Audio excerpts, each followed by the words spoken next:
Hello students, now it's a second part of lesson number 3rd, business environment.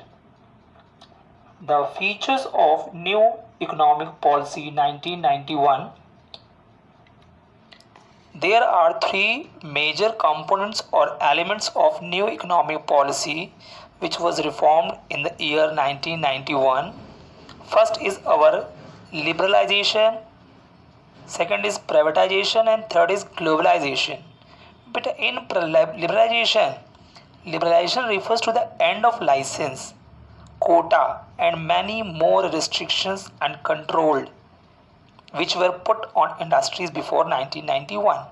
But 1991 के पहले industries पे बहुत सारी रिस्ट्रिक्शंस थी, जैसे कि लाइसेंस था, कोटा था और बहुत सारी चीज़ें जो कि 1991 में वो ख़त्म कर दी गई और इंडियन कंपनीज़ को बहुत ज़्यादा लिबर्टी मिल गई, जैसे कि लाइसेंस रखा गया लेकिन कुछ चीज़ों के लिए, बस बाकी सब के लिए ख़त्म कर दिया गया लाइसेंस।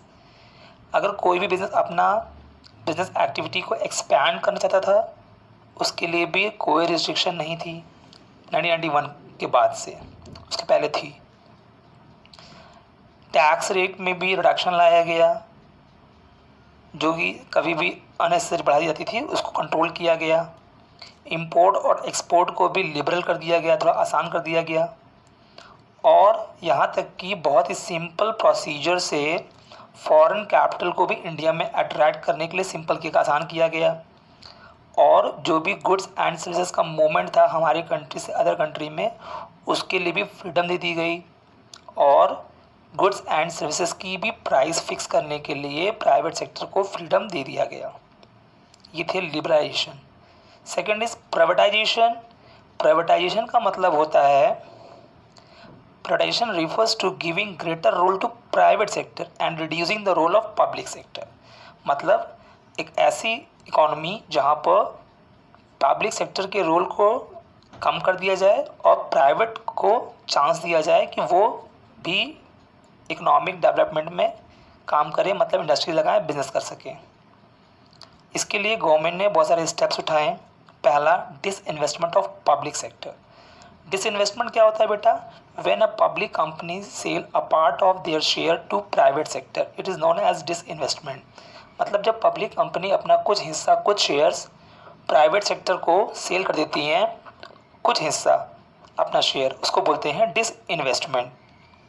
दूसरा बेटा, गवर्नमेंट ने BIFR मतलब board of industrial and financial reconstruction establish किया और उसको रिवाइज़ किया, यह देखने के लिए कि कौन सी कंपनी पब्लिक सेक्टर जो है वो सफ़र लॉस कर रही हैं, उसको फिर से रिवाइव किया गया, मतलब फिर से उनको सही किया गया। जो नहीं चल पा रही हैं, कोई दिक्कत आ रही है, उसको दूर किया गया और उसको फिर से चलाने की कोशिश की गई। और यहाँ तक कि जैसे कि पहले पब्लिक कंपनी में ये सरकार का बहुत ज़्यादा शेयर होता था, उसको कम करके 51% तक लाया गया कि गवर्नमेंट का शेयर रहेगा 51% पब्लिक सेक्टर का और बाकी प्राइवेट को दे दिया गया। तो ये सब हमारा आता है प्राइवेटाइजेशन में। Next is our globalisation. तो ग्लोबलाइजेशन का मतलब क्या होता है? Integrating of various economies of world. It means with the help of import and export, it is known as globalisation. Means integrating our economy with the world wide economy. In this import and export is allowed, क्योंकि बेटा उसके पहले थोड़ा सा दिक्कत थी, restrictions थी, लेकिन अब वो ख़त्म हो गई है। Licence of import, tariff concessions etcetera लगाया गया, जिससे कि ग्लोबलाइजेशन को बढ़ावा मिला।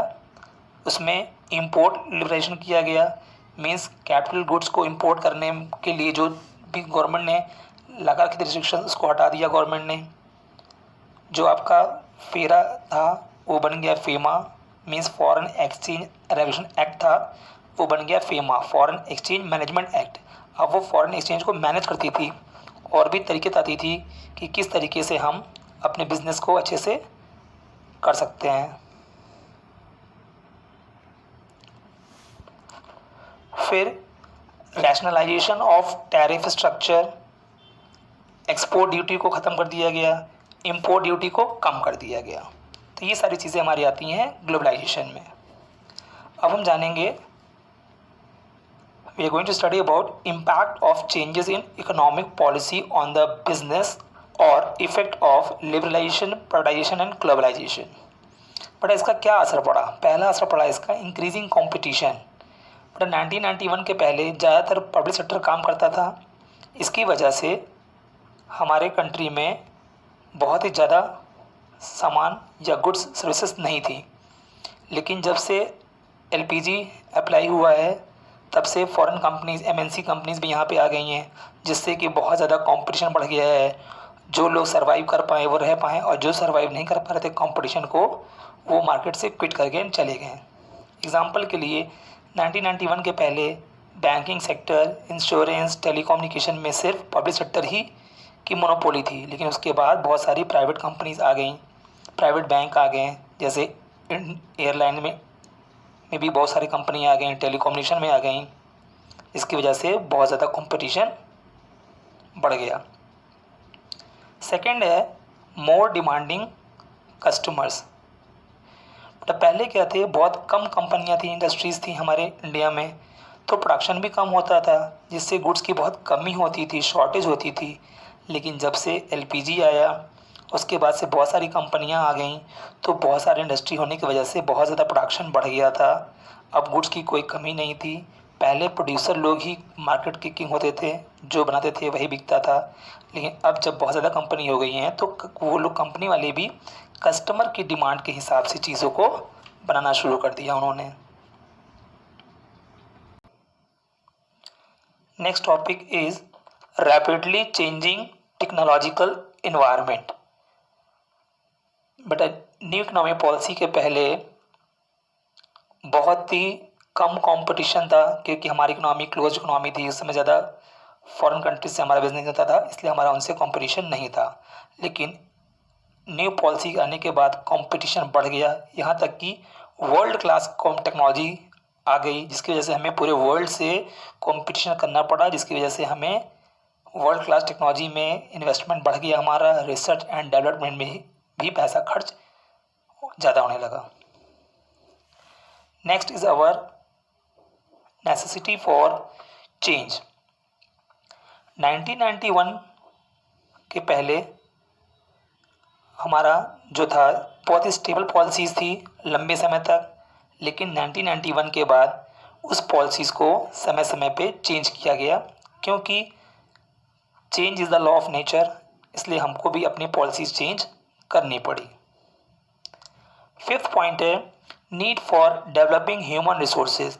बेटा जब वर्ल्ड क्लास कंपटीशन हुआ तो जो कम ट्रेंड लोग थे उनसे हमारा काम नहीं चलने वाला था, क्योंकि हमको पूरे वर्ल्ड से लेना था कंपटीशन। इसके लिए हमको high skilled, high knowledgeable, high trained peoples की ज़रूरत पड़ी। और हमने अपने इंडिया में, अपनी इंडियन कंपनीज़ को फील हुआ कि हमें अपने वर्कर्स, लेबर्स को भी स्किल्ड और डेवलप करना चाहिए। Sixth point market orientation.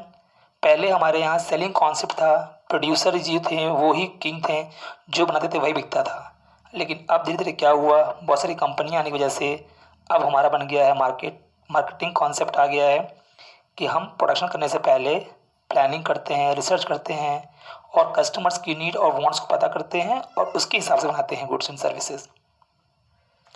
Now next seventh point loss of budgetary support to public sector. But 1991 के पहले बहुत ज़्यादा लॉस हुआ पब्लिक सेक्टर को। गवर्नमेंट अपने बजट से पैसा सेंक्शन करती थी, उस फंड से काम चलता था। लेकिन अब पब्लिक सेक्टर को चलाए रखने के लिए उन्हें बहुत ज़्यादा मेहनत करनी पड़ी, अपने रिसोर्सेज को अच्छे से यूज़ करना पड़ा, और यहाँ तक कि उनको डिसइन्वेस्टमेंट की प्रॉब्लम तक को फेस करना पड़ा। थोड़ा इन सब पूरी पॉलिसीज़ में लिबरेशन, ग्लोबलाइजेशन, प्राइवेटाइजेशन से बहुत ही पॉजिटिव इम्पैक्ट पड़ा इंडियन बिजनेस इंडस्ट्री पे। और जो हमारी जहाँ पे हुआ कि वो कस्टमर पे फोकस करना शुरू कर दिया हम लोगों ने, हमने मतलब बिजनेस ने, और इसमें कस्टमर को इम्पोर्टेंस दी गई, कस्टमर के सेटिस्फैक्शन को ध्यान दिया गया। Next and last point of this topic is export a matter of survival. बेटा पहले क्या था कि India faces global competition and new trade policy, made the external trade very liberal, यानी कि अब जो है फॉरेन ट्रेड करना बहुत ही आसान हो गया, लिबरल हो गया। और फॉरेन एक्सचेंज कमाने का इंडिया के पास एक अच्छा मौका मिला कि वो एक्सपोर्ट बिजनेस शुरू करें, और उन्होंने उसमें काफ़ी सक्सेस भी पाया। बहुत सारी कंपनियां अपना टर्नओवर बढ़ाने के लिए, अपने बढ़ाने के लिए, अपने प्रॉफिट को ज़्यादा कमाने के लिए अपना एक्सपोर्ट डिवीज़न को बहुत अधिक बढ़ा दिया। मीन्स ज़्यादा टर्नओवर करने लगे वो लोग, क्योंकि जितना ज़्यादा टर्नओवर होगा उतना ज़्यादा प्रॉफिट होगा। एग्जांपल के लिए रिलायंस कंपनी है, वीडियोकॉन है, एमआरएफ टायर है, एक्सेट्रा। इन लोगों ने भी इसको अडॉप्ट किया और बहुत ज़्यादा एक्सपोर्ट कर रहे हैं। Thank you.